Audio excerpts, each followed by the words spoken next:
Welcome to புது புது சமையல். இன்னைக்கு நம்ம பார்க்க போகிற ஸ்நாக்ஸ் சூப்பரான சுவையான கடலை பருப்பு ஃப்ரை. எங்கள் சேனலை சப்ஸ்கிரைப் பண்ணுங்கள், மறக்காமல் பெல் பட்டனையும் கிளிக் பண்ணுங்கள். லாக்டவுன் பீரியடில் வீட்டில் இருக்கிற ஐட்டத்தை வச்சு ஈஸியாக ஸ்நாக்ஸ் எப்படி பண்ணலான்னு பார்க்கலாம். முதல்ல கடலைப்பருப்பை எடுத்து 2 மணி நேரம் நல்லா தண்ணியில் ஊற வச்சிடணும். அந்த ஊற வச்ச கடலைப்பருப்பை தண்ணியெல்லாம் வடிச்சிட்டு ஒரு காட்டன் துணி எடுத்து வெயில்லையோ இல்லை ஃபேன் காற்றுலையோ 10 to 15 நிமிஷம் அதில் இருக்கிற தண்ணி போகிற வரைக்கும் நல்லா அந்த கடலைப்பருப்பை காய வைக்கணும். ஏன்னா கடலைப்பருப்பில் தண்ணி இருந்தால் அது நம்ம எண்ணெயில் போடுறப்ப அது நம்ம மேலே தெரிச்சிடும். ஒரு கடாயில் எண்ணெய் எடுத்துக்கணும்.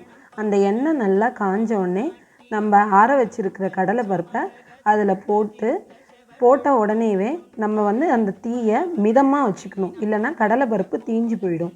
அந்த கடலைப்பருப்பை பொன்னிறமாக வர வரைக்கும் இந்த மாதிரி பொரித்து எடுத்துக்கணும்.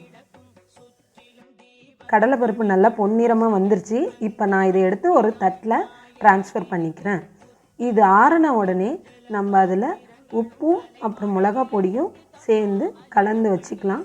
இப்போ ஒரு சுவையான ஈவினிங் ஸ்நாக்ஸ் ரெடி ஆகிடுச்சு. இந்த வீடியோவை மறக்காமல் லைக் பண்ணுங்கள், ஷேர் பண்ணுங்கள், கமெண்ட் பண்ணுங்கள். புதுசாக சமைங்க, ஜாலியாக சாப்பிடுங்க.